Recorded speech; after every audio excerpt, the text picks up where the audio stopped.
ಉಡುಪಿ ಜಿಲ್ಲಾ ಪಂಚಾಯತ್ ಜಿಲ್ಲಾ ಆರೋಗ್ಯ ಮತ್ತು ಕುಟುಂಬ ಕಲ್ಯಾಣ ಇಲಾಖೆ ಹಾಗೂ Sridevi sports and cultural club Kapu Padu ಇವರ ಸಂಯುಕ್ತ ಆಶ್ರಯದಲ್ಲಿ ಉಚಿತ ಕೋವಿಡ್ ಲಸಿಕೆ ವಿತರಣೆ ಕಾರ್ಯಕ್ರಮ ಕಾಪು ಧೂಮವತಿ ದೇವಸ್ಥಾನದ ಬಳಿ ನಡೆಯಿತು. ಕಾರ್ಯಕ್ರಮವನ್ನು ಕಾಪು ಪುರಸಭೆಯ ಅಧ್ಯಕ್ಷ ಅನಿಲ್ ಕುಮಾರ್ ಉದ್ಘಾಟಿಸಿದರು. ಬಳಿಕ ಮಾತನಾಡಿದ ಅವರು 45 ವರ್ಷ ಮೇಲ್ಪಟ್ಟ ಎಲ್ಲರೂ ಕೋವಿಡ್ ಲಸಿಕೆಯನ್ನು ನಿರ್ಭೀತಿಯಿಂದ ಪಡೆದುಕೊಳ್ಳಲು ಮುಂದಾಗಬೇಕಿದೆ. ತಮ್ಮ ರೋಗ ನಿರೋಧಕ ಶಕ್ತಿಯನ್ನು ಹೆಚ್ಚಿಸಿಕೊಳ್ಳುವುದರ ಜೊತೆಗೆ ಸರ್ಕಾರದ ಕೋವಿಡ್ ನಿಯಮಗಳನ್ನು ಪಾಲಿಸಿಕೊಂಡು ಕೋವಿಡ್-19 ತಡೆಗಟ್ಟುವಲ್ಲಿ ಸಾರ್ವಜನಿಕರು ಸಹಕರಿಸಬೇಕಿದೆ ಎಂದರು. ಈ ಸಂದರ್ಭ ಜೆಡಿಎಸ್ ಜಿಲ್ಲಾಧ್ಯಕ್ಷ ಯೋಗೀಶ್ ಶೆಟ್ಟಿ ಬಾಲಾಜಿ, ಪುರಸಭಾ ಸದಸ್ಯೆ ಅಶ್ವಿನಿ, ವೈದ್ಯಾಧಿಕಾರಿ ತೇಜಸ್ವಿನಿ ಸೇರಿದಂತೆ ಮತ್ತಿತರರು ಉಪಸ್ಥಿತರಿದ್ದರು. ತಾರಾಗಿಯವರು ಹೂವನ್ನು ಕೊಟ್ಟು ಗೌರವಿಸಬೇಕು ಅಂತ ಕೇಳಿಕೊಳ್ತಾ ಇದ್ದೇನೆ. ಹೂವನ್ನು ಕೊಟ್ಟು ಸ್ವಾಗತಿಸಬೇಕು.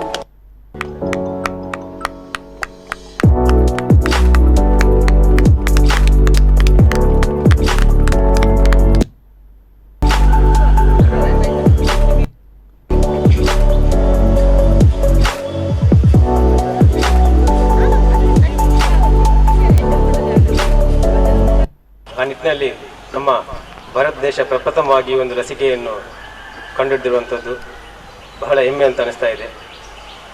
ಆ ನಿಟ್ಟಿನಲ್ಲಿ ಇವತ್ತು ಪ್ರಪಂಚದಂಥದ್ದ ಸುಮಾರು 45 ವರ್ಷದಿಂದ ಮೇಲ್ಪಟ್ಟವರಿಗೆ ಈ ಒಂದು ಲಸಿಕೆಯನ್ನು ನೀಡುವಂಥ ಕಾರ್ಯಕ್ರಮ ಹಮ್ಮಿಕೊಂಡಿದೆ ಭಾರತ ದೇಶದಂತ.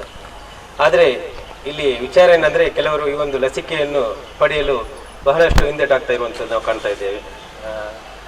ತುಂಬ ಜನರ ಹತ್ರ ನಾನು ಕೂಡ ಹೇಳಿದಾಗ ಅದು ಜ್ವರ ಬರ್ತದೆ ಅಥವಾ ಇನ್ನೂ ಏನೋ ಪ್ರಾಬ್ಲಮ್ ಆಗ್ತಾರೆ ಅನ್ನೋ ರೀತಿಯಲ್ಲಿ ಮಾತಾಡ್ತಾರೆ. ಆದರೆ ನನಗೆ ತಿಳಿದ ಮಟ್ಟಿಗೆ ಎಷ್ಟೋರಿಗೆ ಈ ಲಸಿಕೆ ತಗೊಂಡವರಿಗೆ ಯಾವುದೇ ರೀತಿಯ ಪ್ರಾಬ್ಲಮ್ ಆಗಲಿಲ್ಲ. ಡಾಕ್ಟರ್ ಹತ್ರ ಕೇಳಿದ ಕೂಡಲೇ ಅವರು ಕೂಡ ಹೇಳೋದು ಒಂದೇ ವಿಚಾರ, ಯಾರಿಗೂ ಕೂಡ ಒಂದು ದಿವಸ ಏನೋ ಜ್ವರ ಬಂದಿರ್ಬೋದು, ಅದಕ್ಕಿಂತ ಹೆಚ್ಚಾಗಿ ಯಾರಿಗೂ ಕೂಡ ಪ್ರಾಬ್ಲಮ್ ಆಗಲಿಲ್ಲ. ಯಾವುದೇ ರೀತಿಯ ಪ್ರಾಬ್ಲಮ್ ಅನಾಹುತ ಕೂಡ ಆಗಲಿಲ್ಲ, ಯಾವುದೇ ಕೂಡ ಸಾವು ಕೂಡ ಸಂಭವಿಸಿಲ್ಲ. ಲಸಿಕೆ ತಗೊಂಡು ಕೂಡಲೇ ನಮಗೆ ಕೊರೋನಾ ಬರುವುದಿಲ್ಲ, ಏನು ತೊಂದರೆ ಇಲ್ಲ, ನಾವು ಸ್ವೇಚ್ಛಾಚಾರವಾಗಿರ್ಬೋದು, ಅದು ತಪ್ಪಾಗ್ತದೆ. ಲಸಿಕೆ ತಗೊಂಡ ಮೇಲೂ ಕೂಡ ನಮ್ಮ ಜಾಗೃತೆಯನ್ನು ಮಾಸ್ಕ್ ಹಾಕುವಂಥದ್ದಾಗಲಿ, ಸ್ಯಾನಿಟೈಸರ್ ಬಳಸುವಂಥದ್ದಾಗಲಿ, ನಮ್ಮನ್ನು ನಾವು ಜಾಗೃತೆಯನ್ನು, ಸೇಫ್ಟಿಯನ್ನು, ನಮ್ಮ ಜಾಗೃತೆಯನ್ನು ನಾವೇ ಮಾಡುವಂಥದ್ದಾಗಲಿ ಅದನ್ನು ಮಾಡಲೇಬೇಕಾಗ್ತದೆ.